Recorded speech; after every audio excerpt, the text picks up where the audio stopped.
steps and how I got my visa approved in less than a month. Welcome back to the channel. You guys, it's a girl statistic and I you to like Japan video. My girl over here is officially moving to the country of Canada. Canada. I'm going to be giving her the platform to be talking to you guys about the whole process and everything. So girl, over to you. Amarachi here. My auntie had to tell me about this school in Canada, and I'm moving to the city of Halifax, Nova Scotia. I applied. They gave me my conditional offer first. Yeah. Now after my conditional offer, we had to like pay for.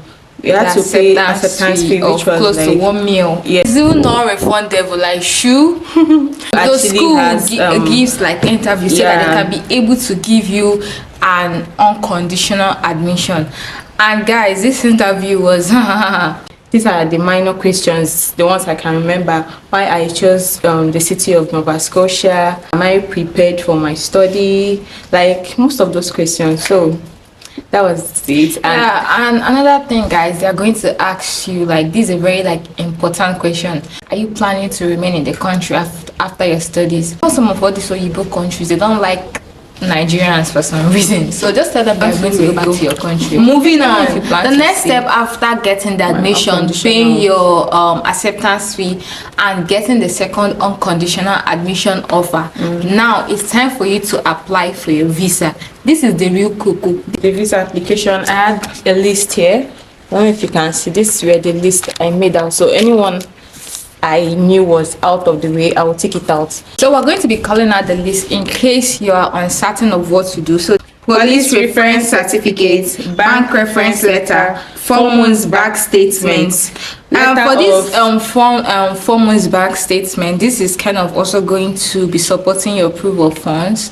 No matter how much you have in your account previously, if you're about to apply, you have to make sure that your bank statement is going to be reading 4 months to you applying. It needs to like have a certain amount of money. It's not about having the money in your account, it's about what is going on in the account. You cannot just carry say like 10 million and put in your account and leave it dormant there. You have to make a transaction. There has to be an inflow and an outflow. That is what your proof of fund has to be like. If you carry money and put there, your visa officer is going to think, oh, you borrowed money for travel. Proof of funds is the most important. Yes, very important one, because aside from that, because you're trying to prove that you are able to be you're capable to take care of yourself when you're so that you don't go there and be stranded or start stealing or any of that.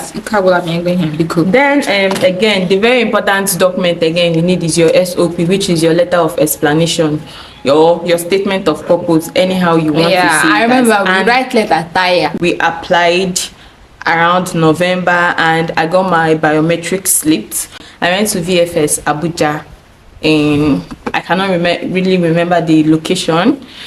Then for my medicals, I went to IOM, same Abuja. I did an upfront medical. They're going to be, when you get to, they're very, very strict, so you cannot really make videos and all those things. But biometrics, I did some printing and I've forgotten most of the things that I did because I'm overwhelmed.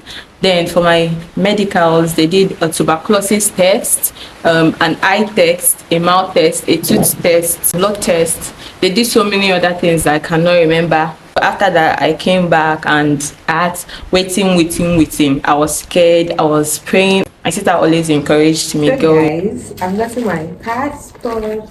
I'm vlogging for my sister because she has traveled back recently. So unfortunately, my father opened it. He was so excited because he picked it up.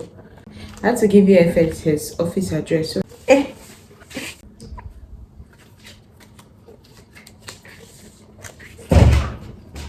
when my PPR came out, I sent my passport out on like 15th of January to VFS Abuja. So I got it on the 2nd of February. So see the long process, and I'm going to also explain what I did and how I got it, because they don't do all this return and going Korea anymore. You have to do some certain things. Like everything is just changing in Nigeria. I do not know why. Then concerning my SOP, yeah, there are a lot of things we did not explain there because actually it's my sister's account, so I was not really doing the talking, but now I'm alone in my SOP. What I did that landed me this visa. So you have to explain to your visa, it's just like you writing a letter. You have to explain to your visa officer that okay, oh, when I'm done with my program here, I'm going to come back to my home country and impart the knowledge I acquired there to my home country. I'm going to come back. You have to tell them so many reasons why you have to come back to your home country. You're not behaving like you're running away, and you're not going to write in your SOP that after studying you're going to remain there. That is a total failure. And secondly, firstly, your SOP contains they're just like so many paragraphs. Let me say like the 5 paragraphs. One is your family background. You're going to explain your family, maybe how many you are, how many siblings you have, your parents. Then you're going to explain those that are going to be sponsoring you in your study and paying for your tuition fee and everything, which are your parents, and most cases your uncles, your relatives, your relations, sorry. Then the next paragraph is your secondary school background, like your school. If you went to like your primary school, if needed, your secondary school, your university. I did not really come and start adding uni because me and Nigerian schools, we've never had all this togetherness. We are always cap and rat, so I did not even involve it.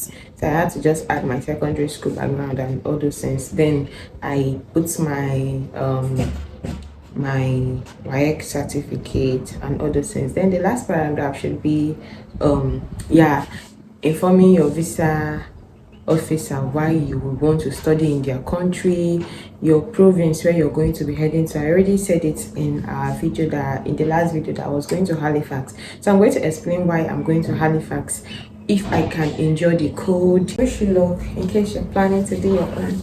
Bye. All these things happen in less than 2 months. I told you guys that one of the goals I asked God to do for me has been ticked off the list for this 2024. One of this was about like her visa being approved, and God did it for me, and I'm so grateful. And that day she came inside the room and was like, Jesus Christ, tell us. No, let me tell my story. If you have any plans of traveling out, don't you ever follow TikTok people, because they will deceive you, Kai.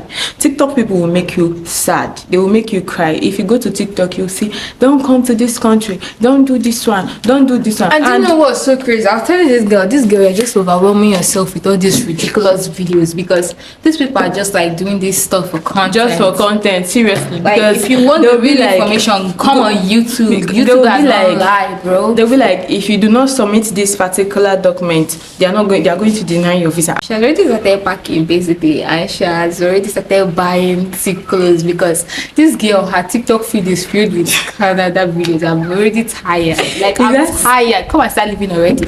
We're going to be showing you guys a haul of all the things she has got so far, like mostly the clothes, because she's busy shopping her way. We're going to go upstairs because we're shooting downstairs, and she'll give you guys a little bit haul of the things she has got so far.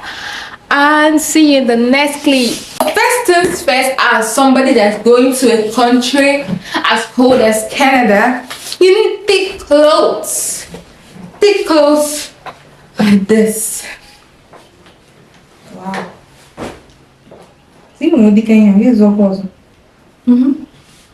Like, I'm already imagining most of the clothes I'll be wearing. Look, you guys. The trousers she bought is as tall as me. Let me show you guys. Wait.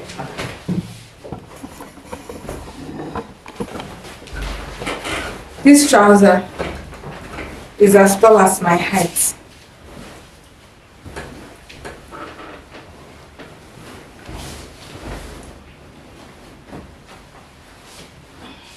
But all the things is getting bought.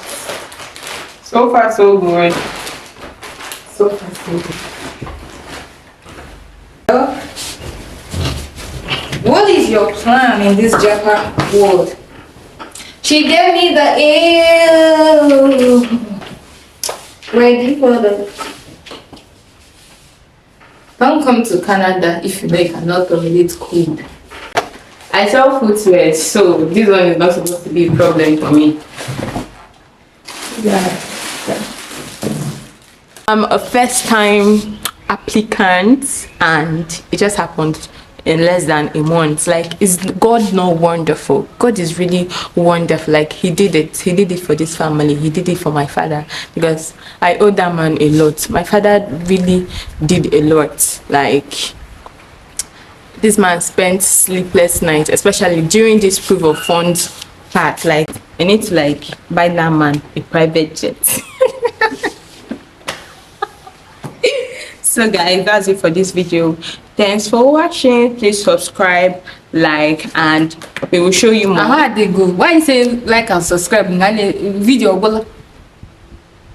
And your end. I thought you were going to cut it. Okay, cool. I thought you were going to cut it then. Okay. So guys, thank you so much for watching. Make sure to like and subscribe. By the time this video will be up, this girl will already be in that white people's country. And in case you're wondering, I'll be like, Stella, why are you not doing this with her? Mind your business. But still though, like, I don't know if I've told you guys before, I'm not really a move to a place and get and stay there forever type of girl. I'm a traveler, I'm a tourist, I'm a geologist. So my job is to tour the whole world, not to get stuck in one country.